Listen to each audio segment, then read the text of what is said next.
Howdy folks and welcome to Brain Rotters. It's safe to say that I really don't like the new G.I. Joe origin movie, Snake Eyes. In fact, it sucked and I really wanted to like this film, and I'll tell you all my reasons why I really didn't like this movie. First, Snake Eyes was presented as an irredeemable character throughout the whole movie, making him a villain of the film in his own film. So much so I actually sympathized more with Storm Shadow. Let me explain. Snake Eyes initially infiltrates the clan that Storm Shadows welcomes him into and trains him in with the intention to help teach Snake Eyes to become a better warrior and hero. Great intentions there, but Snake Eyes still stole the jewel and betrayed not only his trust, but the entire trust of the entire clan. As a result, most of the clan is then demolished and pummeled by Cobra and the forces of the film's main villain. Snake Eyes did that, but isn't the one who is punished. No, it's Storm Shadow who is punished, even when it is Storm Shadow who wanted nothing but to help Snake Eyes.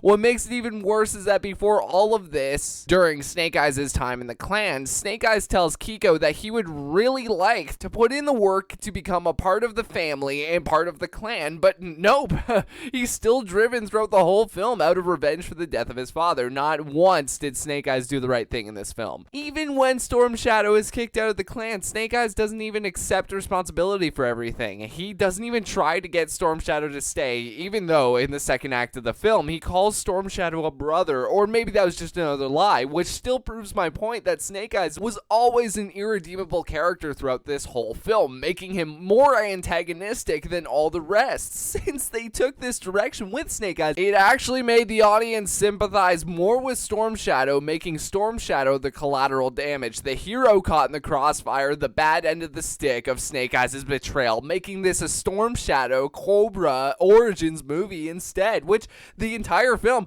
really should have been instead. It seems that in recent years, villain movies have really been rising up to be one of the more successful properties in movie and cinema moving forward. Case in point, you got Joker, you have the Suicide Squad coming out next week. Villain stories are becoming a lot more interesting, and more interesting than the regular hero story that we've all come to know and maybe are getting bored of, it seems. Hey, you made it this far, you might as well subscribe if you're new, as well as hitting that bell for notifications so you don't miss another video just like this one. Speaking of antagonists, take Baroness out of the film and nothing changes. The order of events all happen the same way. The film even proved her whole role in the film was to acquire the jewel for Cobra after the bad guy takes out the clan and gets his revenge. Otherwise, she literally makes no effect on the order of the events in the film. The jewel still falls into the hands of the bad guy. Storm Shadow still becomes a villain, the clan is destroyed, she has no effect on these events. Now, if she had killed a main character, then that would have, ruptured the sequence of events, and she would have then found her place in the story. Otherwise, she's just there, waiting to get her turn with the jewel. The only way she finds her way into the story is to set up a sequel by then equipping Storm Shadow with a Cobra army, and that wasn't even a part of the main story. That was a mid-credit scene isolated from the main story. That late in the film, she found her purpose. Let's be honest, she was never getting that jewel.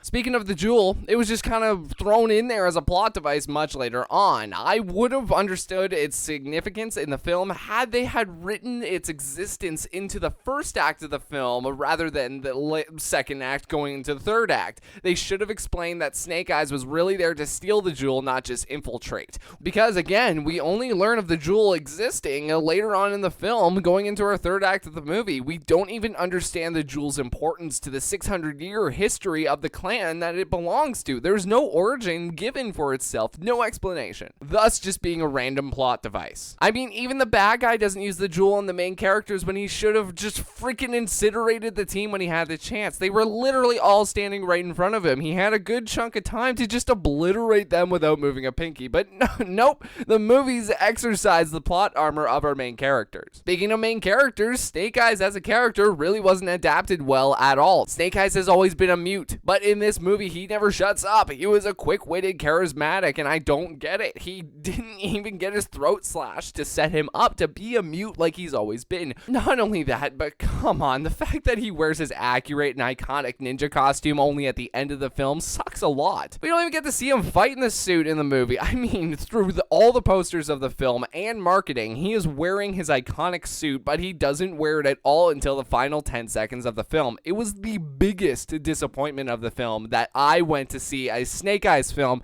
and barely got to see Snake Eyes don the Snake Eyes outfit. While we're talking about Snake Eyes, let's talk about a big plot hole. One of my brothers who went to see the movie with me brought up this really great point. Storm Shadow was convinced that Snake Eyes would pass the Pure of Heart test with, the big snakes and stuff, even though Storm Shadow literally found Snake Eyes working for the Yakuza, smuggling guns and fish, which is the most unethical and dishonest line of work to be in. So knowing that, Storm Shadow still thought Snake Eyes would pass the Pure of Heart test. Speaking of Storm Shadow, that scar throughout the whole movie changed so much. It was such a massive makeup error mistake that was so obvious and really quite distracting in most scenes as a result of being inconsistent. Do you agree with me? Do you disagree with me? What are your review? What's your opinion on the Snake Eyes movie? Let me know all your thoughts in the comments section below. Thank you all so much for watching and have a great rest of your day.